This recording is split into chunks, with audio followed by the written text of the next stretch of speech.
Good evening to all students. तो देखिए आज द्विघात समीकरण के मूलों की प्रकृति ज्ञात करो, ये वाला क्वेश्चन हमने लिया है।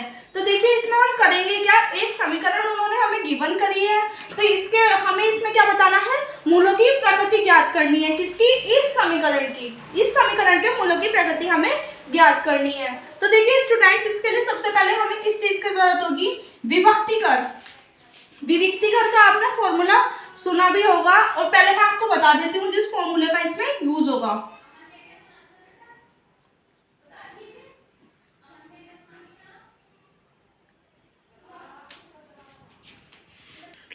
तो देखिए स्टूडेंट्स, इसको हम क्या लिखते हैं, विभक्तिकर। इसको डिनोट करते हैं हम डी से, और फॉर्मूला होता है हमारा v² - 4ac।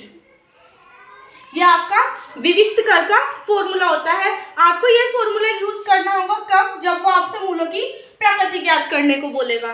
तो ठीक है स्टूडेंट, अब ये जो समीकरण है आप यहीं पर मैं लिखकर दिखा दे रही हूँ। देखो आपको ये इसकी फॉर्म में दिखाई दे रही होगी, ax² + bx + c।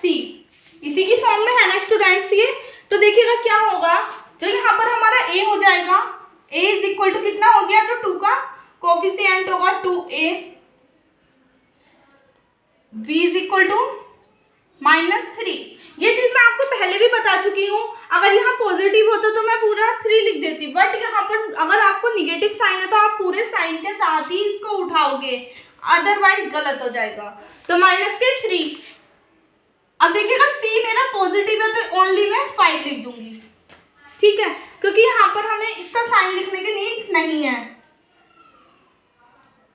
तो देखिएगा अब इसको हम पुट कर देंगे फॉर्मूले में। तो d =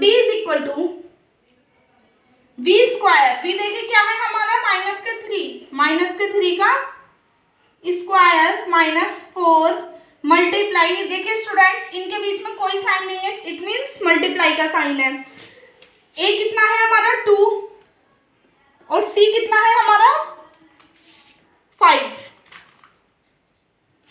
d = स्टूडेंट्स, पहले भी मैंने आपको एक चीज बताई थी कि अगर मैं -3 का स्क्वायर करूंगी तो मुझे मिलेगा 3 3 9, पॉजिटिव के 9।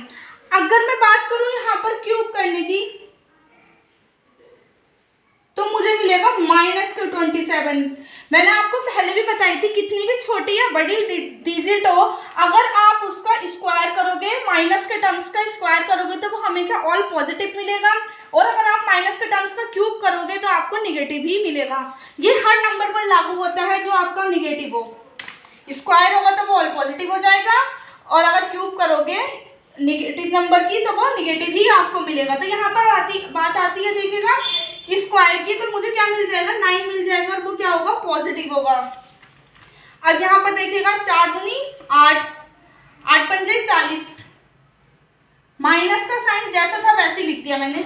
अब d = देखिएगा, जब आप 40 में से 9 सब्ट्रैक्ट करोगे, 9 में से 40 तो आप सब्ट्रैक्ट कर ही नहीं सकते, लेकिन जब आप 40 में से 9 सब्ट्रैक्ट करोगे तो आपके साथ माइनस का साइन आ जाएगा इस डिजिट के साथ, तो क्या हो जाएगा 31। देखिए जब भी आपको क्या मिल जाए, d की वैल्यू निगेटिव मिल जाए, d की वैल्यू आपकी निगेटिव जब भी मिल जाए, तो आप क्या लिख दोगे कि इस समीकरण के मूलों की प्रकृति अवास्तविक है। तो आपको ये क्वेश्चन यहीं पे ही एंड कर देना है, इसका और कोई सॉल्यूशन हो ही नहीं सकता, क्योंकि इसके क्या होंगे, जब माइनस का साइन होता है स्टूडेंट्स तो वहां पर बहुत सारे आपको नंबर मिल सकते हैं यहाँ पर, इसलिए ये क्या हो जाएगा, यहीं पर स्टॉप हो जाएगा क्वेश्चन, इसे आगे आप नहीं कर सकते, इसके मान क्या हो जाएंगे, काल्पनिक हो जाएंगे। तो इस क्वेश्चन में आपको इससे ज्यादा कुछ नहीं करना, मूलों की प्रकृति नहीं बता सकते, हमने बता दी क्या है, अवास्तविक है इसके मूलों की प्रकृति। तो इस क्वेश्चन को हम यहीं स्टॉप कर देंगे। अब मैं इसी का आपको नेक्स्ट क्वेश्चन बताती हूँ जिसका आप इसको फुल सॉल्व करोगे।